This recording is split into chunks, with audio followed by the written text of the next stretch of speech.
You're watching EAC News. Thank you for joining us. Prime Minister Hun Sen has reiterated his commitment towards resolving the kingdom's energy and climate change issues. He was speaking on Friday morning during the 2021 Taiwan Low Carbon Energy Development Forum under the theme Energy, Climate, Environment. The Prime Minister has called for political commitment from countries around the world to promote green growth, reduce carbon emissions, and ensure environmental priorities. EAC News reporter Reo Soko has the story. Prime Minister Hun Sen says energy, climate, and environmental issues, especially climate change, remain major challenges for humanity as a whole. He says although Cambodia is a country with a low level of development, the royal government is highly committed to setting these issues as an important policy agenda and not only for the short term. In an environment where the whole world has been fighting against COVID-19, this forum is a reminder that we should not forget about energy, climate, and environmental issues that require continued attention, positioned with a responsibility through constant thinking in finding common global solutions.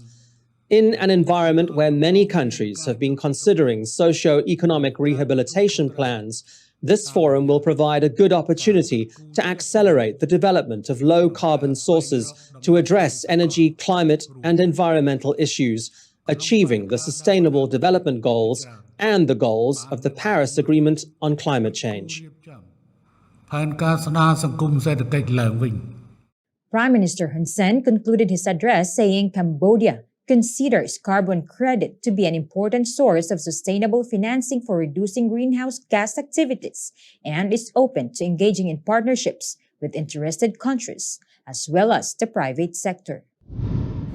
Electricity to Cambodia will be playing a key role as the royal government aims to reduce greenhouse gas emissions by 64% by 2030. That is equivalent to 6 million tons less of carbon dioxide. The Prime Minister says the government is serious in addressing energy and climate change issues in the kingdom for the betterment of its people and the environment. Raya Soko, EAC News, Phnom Penh. You're watching EAC News. Thank you for joining us. 3 young friends have died in Phnom Penh after drinking contaminated rice wine. The girls died on Thursday after getting together to drink at a rented room close to Aeon Mall in Phnom Penh's Tonle Sap commune. EAC News reporter Johnny McCune has the details. It was in this building where the 3 friends started drinking on Tuesday.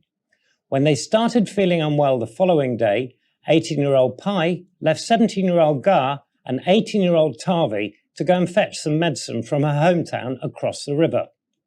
Before she died, she managed to ask someone to check on her 2 friends. Their bodies were found on Thursday morning. Tonle Basak Commune Police Chief Sal Sandos is reported as saying his officers were alerted to the incident around 11 a.m. He says a bottle of traditional rice wine was found in the room. Poisoning is believed to be the cause of death. According to the Ministry of Commerce, over 70 people have died in Cambodia since June as a result of poisoning from traditional and rice and herbal wine. Police say in some cases, home distillers have been adding methanol to increase profits. Johnny McCune, EAC News. You're watching EAC News. Thank you for joining us. Phnom Penh schools have been ordered to start cleaning up and getting ready for the return of students. Governor Kong Sreng says schools in all 14 of the capital's districts must prepare for a reopening, although no date has yet been set. The governor's instruction comes a day after the Education Ministry asked provincial administrations to report back within the next 2 weeks about which schools are in areas with low COVID-19 transmission rates and are able to reopen. Those schools which have been used as vaccination sites or quarantine centers must also be cleared out, disinfected, and cleaned. Decisions will be announced later this month about which schools can reopen and when. But it is all good news for the capital particularly, which has been living under some form of preventative or administrative measure since early March. Kong Sreng says COVID-19 infections have dropped sharply in the capital in recent days. He's been reported as saying this is a good sign that things could soon be back to normal. The capital's current ban on alcohol sales, gatherings of more than 15 people, and suspension of high-risk businesses are due to expire next Thursday. You're watching EAC News. Thank you for joining us. Cambodia's August traffic accident report has been released. 199 accidents were reported on the country's roads last month. That's 41 accidents down when compared to the 241 crashes in July. But 16 more people were killed. EAC News reporter Yuri Matosko has the details. Minister of Interior Saw Ken says the rise in the number of fatal accidents is related to Sank-Baltek holiday, which led to 15 deaths and 32 traffic-related injuries. Sank-Baltek is known in English as the Hungry Ghost Festival, with families traveling to other provinces to spend time with their relatives to honor their ancestors. With Pichinban approaching, the minister has urged drivers to be more cautious on the road and has reminded officials to keep enforcing the law. Traffic safety remains a chief priority for Cambodian law enforcement, and major changes are coming to the way traffic violators are managed. By this time next year, the accident stats should have improved. The kingdom's new demerit system will be in effect by early next year, and it's currently in its trial phase. It will see drivers being issued with 12 points, with points being deducted for each traffic offense.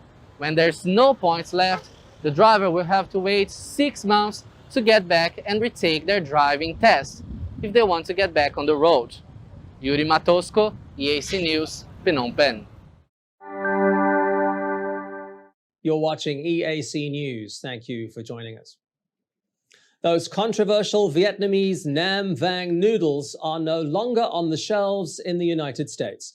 The Ministry of Commerce has confirmed that the Cambodian embassy in Washington has contacted the distributor who has agreed to take the product off the market. Nam Vang is Vietnamese for Phnom Penh. To make matters worse, the noodles' packaging bears an image of Angkor Wat.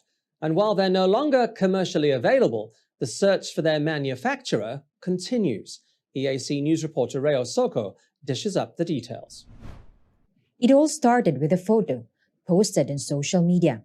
A picture of the Nam Vang noodle product being sold in the US, proudly displaying Angkor Wat and the name Phnom Penh in Vietnamese. Only trouble is, the noodles are not made in Cambodia. The Cambodian government says it has no record at all providing authorization for the brand. Ministry of Commerce spokesperson Siang Thai says they've managed to identify the distributor, but the hunt for whoever actually made them goes on. Based on the name Nam Vang, it is presumed that the manufacturer is in Vietnam, but the current COVID-19 situation is hampering the investigation. The ministry has reiterated that the use of the brand name Phnom Penh and the image of Angkor Wat without the permission of Cambodian authorities is a violation of Cambodian law, international agreements, and treaties. Rhea Soko, EAC News.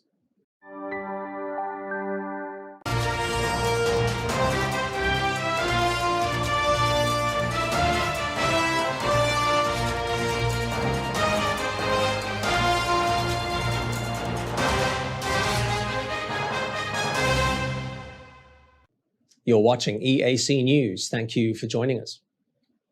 Well, now for a look at news making headlines around the world this Friday, the 3rd of September. New York under a state of emergency because of the weather. Hundreds of motorists left stranded in their vehicles in Yonkers after getting caught in flash floods that pummeled parts of New Jersey and New York thanks to the remnants of Hurricane Ida. New York City Mayor Bill de Blasio declared an historic weather event, with record-breaking rain across the city leading to flooding and dangerous conditions.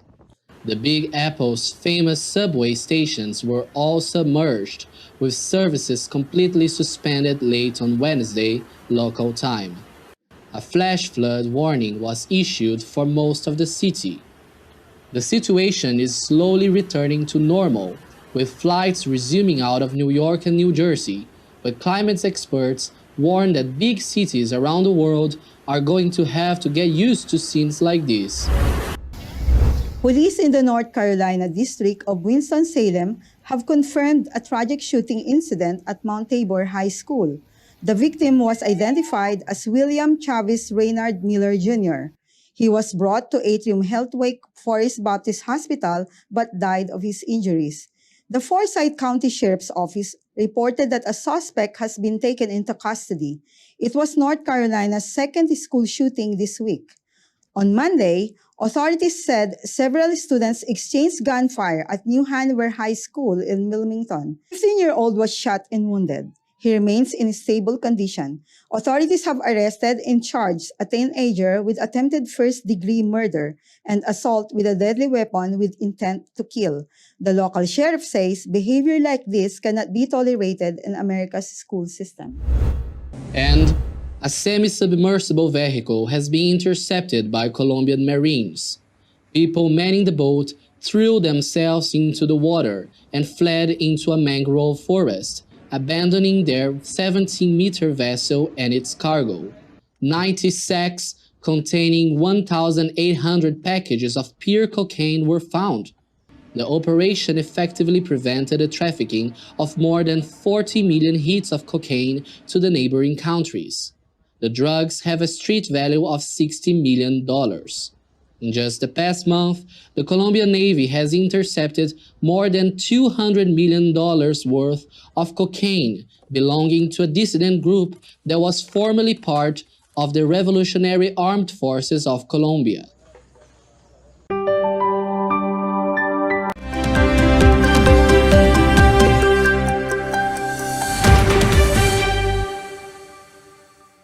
You're watching EAC News. Thanks for joining us. He might not have scored, but Lionel Messi will be pleased that Argentina extended their unbeaten run on Thursday night to 21 games. They notched up a comfortable 3-1 win over Venezuela in their World Cup qualifier in Caracas. Elsewhere on Thursday night, Brazil beat Chile 1-0, Australia thumped China 3-0, and the Netherlands were held to a 1-1 draw by Norway. But it was the Hungary-England clash that has got everyone talking. It was an easy 4-0 win for England, and while Hungary will be poring over the match for ways to improve, they're also under a FIFA investigation. Their fans racially abused 2 of England's black players. British broadcaster ITV says racist monkey noises were aimed at Raheem Sterling and Jude Bellingham from just behind the goalposts. Hungary is already facing 2 games behind closed doors in UEFA competition after similar incidents at their national stadium during Euro 2020. England didn't rise to the bait, though, and stayed focused to net 4 goals, leaving them comfortably on top of their qualifying group. You're watching EAC News. Thanks for joining us. The 2020 Paralympic Games come to an end in Tokyo on Sunday, and everyone agrees, pandemic or not, they've been a triumph for people with disabilities. Dozens of world records have been broken this week, even amidst torrential rain. The weather forecast looks set to improve, though, raising hopes of a splendid send-off in Sunday night's closing ceremony. For the athletes, though, they won't want these games to end. US and Thai athletes have had an amazing 24 hours, although Greek runner Athanasios Gavalas arguably stole the show late on Thursday, setting a new world record. In the men's T11 100 meters, where visually impaired sprinters run with a guide, the 21-year-old put in a supreme showing. The pair were in perfect sync and set a new world record of 10.82 seconds. In the women's T12 100 meter, Cuba's Omara Durand-Ilias dominated the race to win her 7th Paralympic gold medal. The rain fell heavily as competitors prepared for the women's T53 400 meters, but that wasn't going to stop Switzerland's Catherine de Brunner.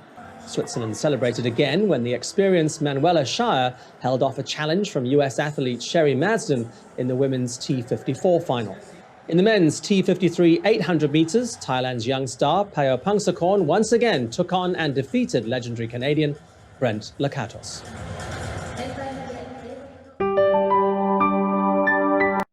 You're watching EAC News. Thanks for joining us.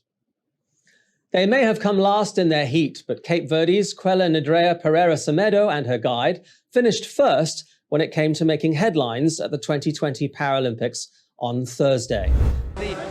It was one of the heats in the women's T11 200 meters. The visually impaired runners are helped down the track with a guide. Pereira Semedo can be seen here coming in a distant fourth with a time of 33.04 seconds. But the seconds immediately following the race are ones she will never forget. Her guide, Manuel Vaz de Vega, dropped down on one knee and popped the question. It took spectators a few seconds to realize what was happening, but it seems Pereira Semedo's competitors knew it was coming. A wedding date has yet to be set. You're watching EAC News. Thank you for joining us. And finally, Scotland's independent whiskey maker Gordon and MacPhail has unveiled what is believed to be the world's oldest single malt Scotch whiskey ever to be bottled. It's an 80-year-old Scotch and will go on auction at Sotheby's in November. The 700-milliliter bottle of Generation's 80-year-old has been unveiled in London by the designer of its crystal decanter, architect Sir David Ajayi. This bottle is one of only 250 to be produced from a single cask at Scotland's Glenlivet distillery. It is also the only one to be auctioned. The remaining 249 bottles will be available to buy directly. The price tag is yet to be revealed, but Ajayi says it'll be worth every cent. I took that as an opportunity to really think about the unique milestone that Gordon MacPhail had achieved by actually even producing whiskey that was drinkable after 80 years. It's beyond drinkable, it's sublime. And thought about it as a kind of a piece of architecture. It really, in a way, for me, it's an architecture in the miniature. The price it's likely to fetch on auction, though, won't be miniature. Decanter number 1, as it's known, will have an estimate of between $110,000 and $220,000. Assuming it goes for top dollar, that'll mean it'll be worth $7,850 a tot.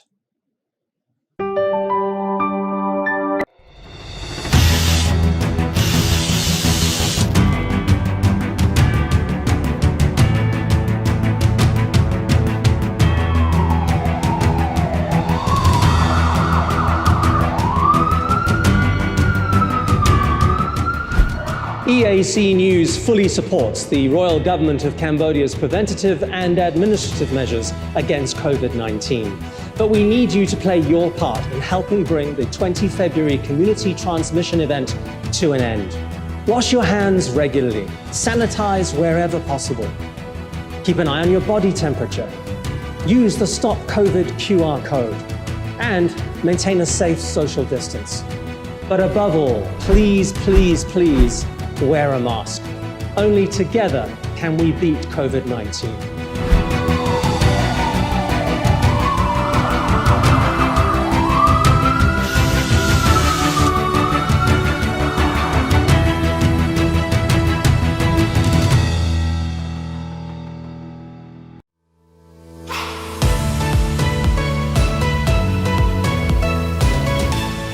eArts Cambodia's audience is growing. Our YouTube channel now has 150,000 verified subscribers. To mark the milestone, we've received the Silver Creator Award from YouTube, given to channels with over 100,000 subscribers. YouTube CEO Susan Wojcicki says the award celebrates eArts Cambodia's hard work and incredible achievement. She says not only has eArts Cambodia brought a unique voice and style to the world, but has also created valuable connections and built a community along the way. The next milestone we're going for is 1 million subscribers, and we'd really like that Gold Creator Award. So if you're not already a subscriber, head to www.youtube.com/eArtsCambodia. Subscribers get all the latest breaking news and updates from Cambodia in English. We'll see you there.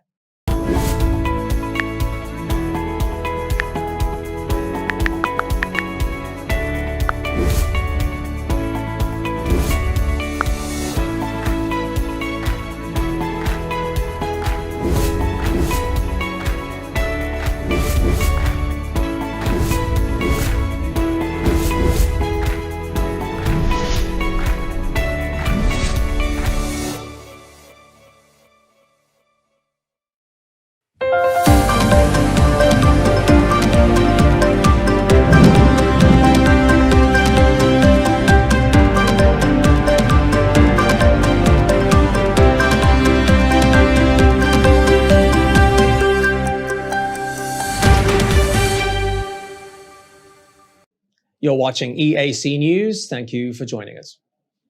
It might have been built as the showpiece for the 2023 SEA Games, but the newly finished Maradok Decho National Stadium might soon be road tested earlier than thought. Cambodia is using it to join the bidding for the 2020 AFF Suzuki Cup. This has been announced by the president of the Ad Hoc Commission on the Football Federation of Cambodia, Put Tida. After 8 years of construction, Cambodia is wasting no time taking advantage of its new sports showpiece. Located in Phnom Penh's Choi Chang Va, the stadium resembles a ship under sail. It's been designed as a symbol of the long-standing friendship between Cambodia and China.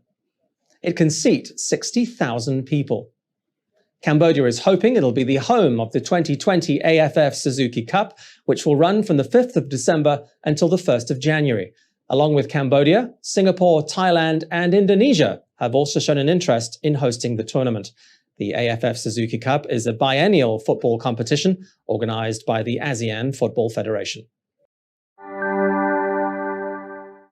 You're watching EAC News. Thank you for joining us. On to international news now, and the Taliban are out on the streets of Kabul to protect people's property and lives amid an administrative vacuum following their takeover. A new government has yet to be named, and few details about how the group intends to govern have been released. It's causing anxiety around the world, but most especially on the streets of Kabul. All we know is that this is the new Islamic Emirate of Afghanistan. We don't know who's in charge, what the government will look like, when it will first meet, or how it will actually govern. While Kabul residents say the security situation has improved, life is getting tough. Some banks, most hospitals, and government offices remain open. But while local market vendors have things to sell, few people are buying, given the high levels of anxiety about what the next few days and weeks could bring. Prices are soaring, and long queues outside banks underline just how worried residents of the capital are. The local currency, the Afghani, is fast losing its value against the US dollar. At the border with Pakistan, many money traders are refusing to exchange it. The fall in the exchange rate has seen prices for many basic foodstuffs ratchet up daily, squeezing people who have seen their salaries disappear and their savings put out of reach by the closure of the banks. The Taliban says the problems will ease once a new government is in place. It's appealed to other countries to maintain economic relations. One country that will be key is the United States. But its focus right now is getting its remaining nationals and Afghan contract workers out of the country after its shambolic airlift. You know, we have obviously had contacts with the Taliban. We had it during the effort that we were trying to midwife a negotiation. Those conversations have continued intensively to enable the evacuation of that we undertook and to try to get the kinds of guarantees of safe passage, et cetera, and tolerance, and to talk about the standards set in the UN Security Council resolution, to talk about the terrorist threat as well, because the expectation is that they claim to be able to control the security of Afghanistan. We'll see if that is the case. That is a far cry from formal recognition. We will continue to have conversations that serve our interest, as will our allies and partners. But the first thing we want to see is them live up to the obligations that they have under the UN Charter, as well as the public statements that they themselves have made about their expectation for an Afghanistan that respects human rights, respects international law, allows international citizens and Afghans who wish to leave. Back in Kabul, the Taliban is taking stock at the capital's main airport. It says it hopes to restore operations there in the coming days.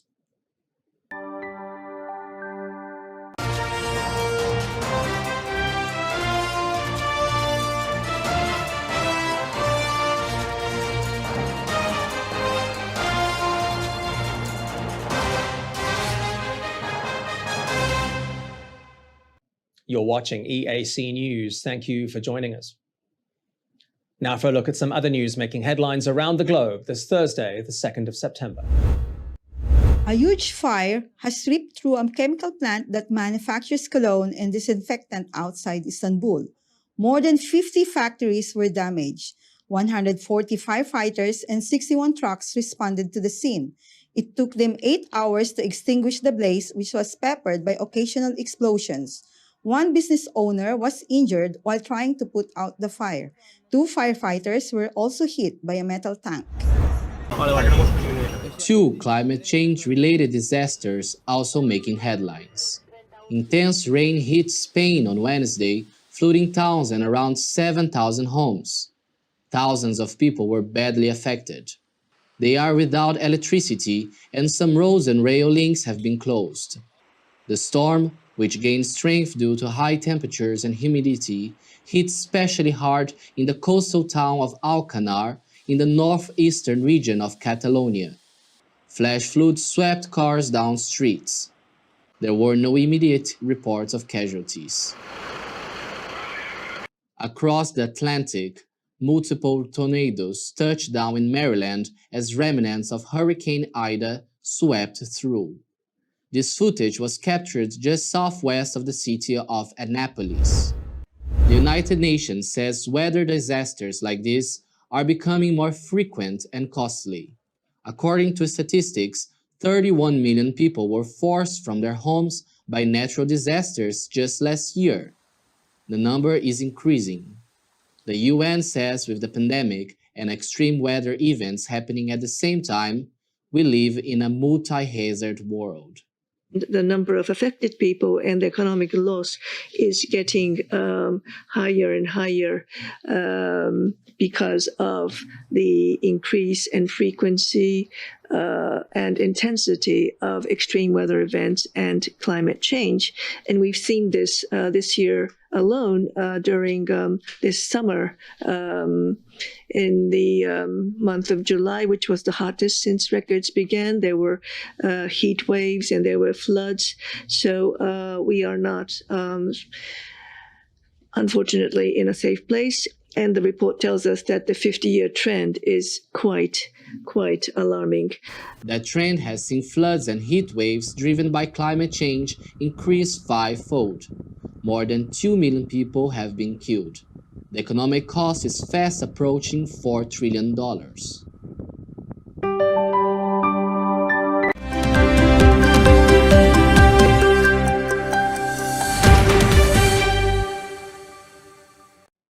You're watching EAC News. Thanks for joining us. Cambodia can be proud of its lone Paralympian at the Tokyo 2020 Paralympics. Van Von finished in 7th place in Wednesday night's final of the men's T54 100-meter wheelchair race. He finished in a new personal best time of 14.21 seconds.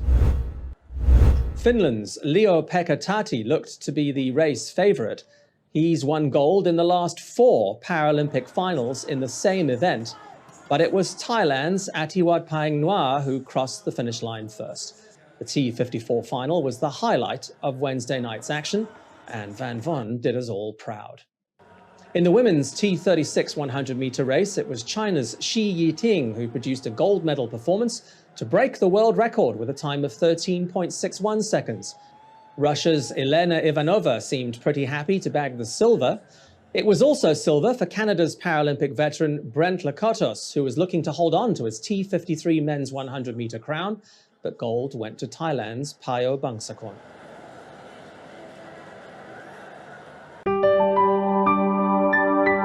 You're watching EAC News. Thanks for joining us.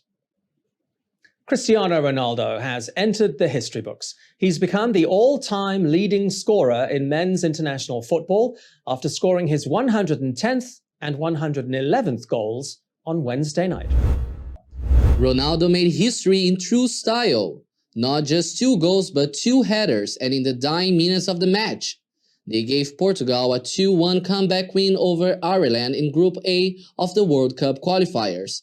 The Manchester United forward almost had a hat-trick, but saw Gavin Buzuno save his first half penalty. It was the 89th minute of the game when Ronaldo entered the history books, surpassing Iranian Ali Daei's record of 109 goals with a towering header. He then produced a carbon copy in the 6 minutes of stoppage time to score goal number 111. Back at Man United for the next season of the English Premier League, there's no doubt Ronaldo will take his record even higher. You're watching EAC News. Thanks for joining us. Lionel Messi will play in Thursday night's World Cup qualifier against Venezuela in Caracas.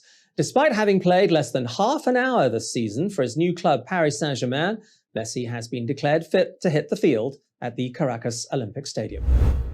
Messi spent Wednesday training with Argentina ahead of their 3 qualifiers over the next week. The 2-times world champions play Brazil in Sao Paulo on Sunday and then Bolivia in Buenos Aires next Thursday. They sit in second place behind Brazil in the 10-team South American qualifying group. The top 4 teams will qualify automatically for Qatar 2022. If Messi was a bit out of breath during training, he didn't show it.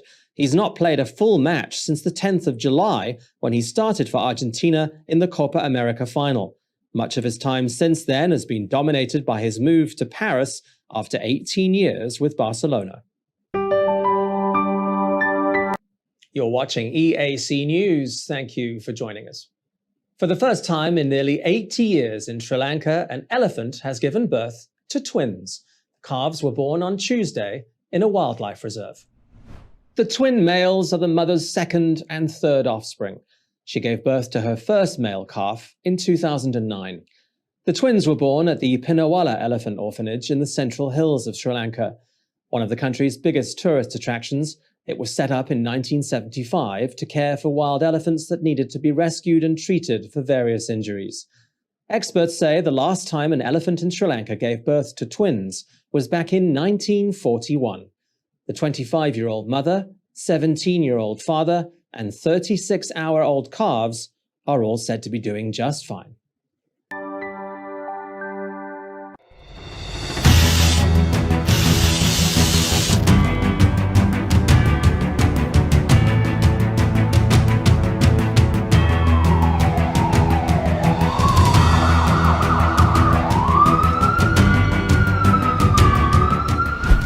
EAC News fully supports the Royal Government of Cambodia's preventative and administrative measures against COVID-19.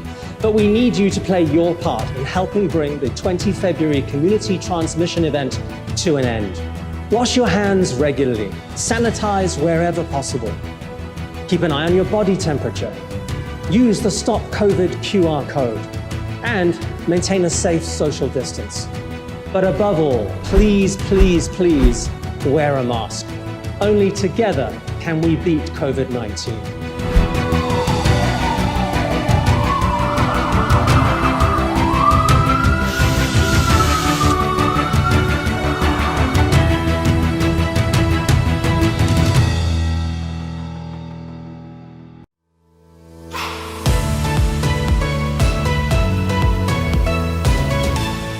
eArts Cambodia's audience is growing. Our YouTube channel now has 150,000 verified subscribers. To mark the milestone, we've received the Silver Creator Award from YouTube, given to channels with over 100,000 subscribers. YouTube CEO Susan Wojcicki says the award celebrates eArts Cambodia's hard work and incredible achievement. She says not only has eArts Cambodia brought a unique voice and style to the world, but has also created valuable connections and built a community along the way. The next milestone we're going for is 1 million subscribers, and we'd really like that Gold Creator Award. So if you're not already a subscriber, head to www.youtube.com/eArtsCambodia. Subscribers get all the latest breaking news and updates from Cambodia in English. We'll see you there.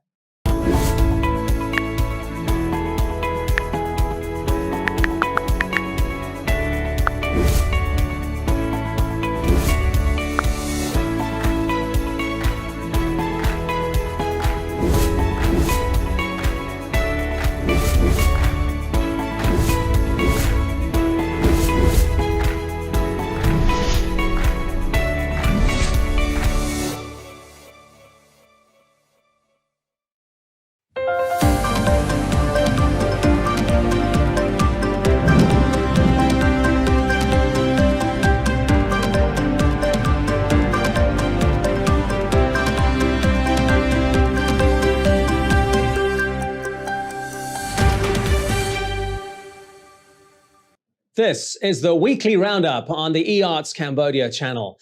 Your look back at the week that was in the Kingdom of Wonder. A very good evening to you. My name is Andrew Barnes-Roberts, and we begin on Monday, the 30th of August. Booster shots for public school teachers are underway. The Ministry of Education, Youth and Sport started the rollout on Monday morning as it prepares for the reopening of secondary schools, possibly as early as October. Cambodia's vaccination rate has already crossed 81% of the targeted 10 million adult population who have been fully inoculated. EAC News reporter Reo Soko has the details. Public school teachers in Phnom Penh gather at the National Pediatric Hospital for the third booster shots of COVID-19 vaccine. They are being administered AstraZeneca shot, with them having been fully vaccinated with either Sinopharm or Sinovac. The Ministry of Education, Youth and Sports has organized a whole week for vaccinating its personnel in the capital. The ministry is working towards a school reopening in the last quarter of the year. Part of that plan involves the vaccination of children aged between 12 and 17. Almost 75% of the 2 million target have received at least their first dose. The royal government has been lauded for its fast vaccination of both children and adults. The kingdom has already vaccinated over 66% of its total population of 16 million. Ministry of Health spokesperson Dr. Orvanden says an additional 2 million doses of Sinovac will arrive soon. These will be added to the over 25 million doses of different vaccines the kingdom has already received, both as orders and donations. Dr. Vandeen says government is hoping to achieve the 10 million adult target by the end of September. Rhea Soko, EAC News. Officials on Koh Rong have clarified that vaccination cards are not needed to visit the popular island. They were responding to social media reports claiming that locals were being asked to provide proof of vaccination on arrival. Koh Rong's city governor, Nuan Buntol, says all tourists, vaccinated or not, are welcome to visit the island, but they must adhere to the health ministry's safety measures.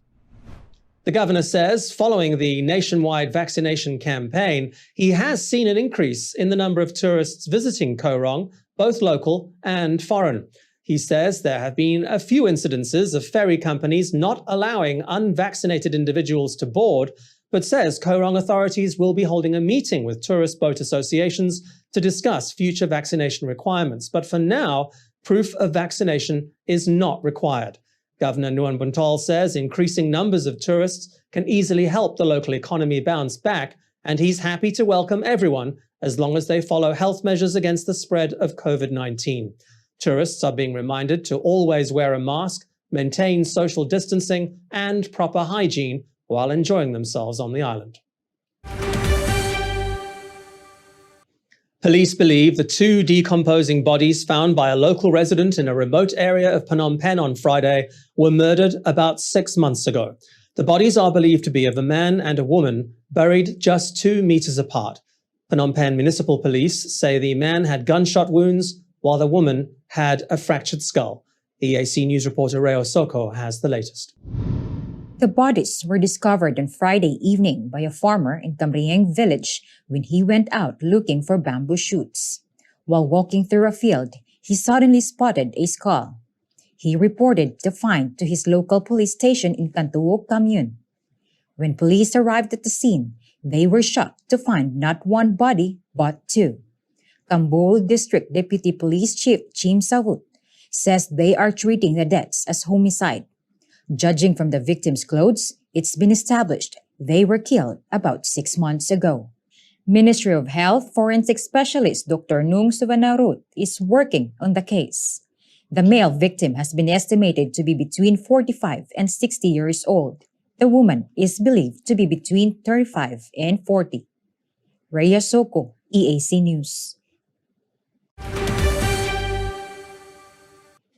Prime Minister Hun Sen has urged the Minister of Education to start reopening schools as soon as possible. He wants to start with schools in areas with low rates of COVID-19 infection. The Prime Minister delivered a speech on Tuesday morning, pointing out that most rural areas across the kingdom have very few cases of the coronavirus. He says the Ministry of Education should start reopening their schools to avoid student dropouts, which he says could lead to a more serious situation in the country. The Prime Minister has stressed, though, that any decisions to reopen schools will be left to the Education Minister and provincial governors. EAC News reporter Reo Soko has our top story. Prime Minister Hun Sen has suggested that Minister of Education Hang Chun-narong reopen schools wherever it is safe to do so. He has emphasized that with the duration of school closures nationwide, it could be a more serious problem for the country when students are not learning at all.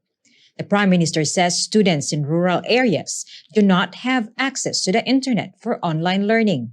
In most rural areas, teachers are providing workbooks or home assignments, often with only part-time parental supervision. The Prime Minister says this leaves him feeling fearful for the future of the kingdom's children.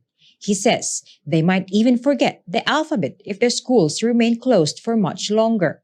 He's now urging the Minister of Education and governors to have a serious look at when schools can reopen safely. I think rural schools, even at the primary level for children under 12, can go back to school because there are no infections. I suggest flexible thinking and practical implementation of the preventative measures in each province when it comes to reopening schools. Where it is possible to open a school, then let it reopen, while for places where it is not possible, then students should learn remotely or online. Where possible, let there be a mix of face-to-face learning and distance learning, otherwise our young children will be in a dangerous position. The majority of the population of Phnom Penh and Kandal are already protected against COVID-19.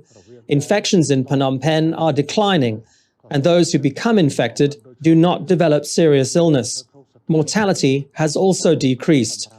So this is a positive point for the reopening of the socio-economic sector across the country, including the field of education.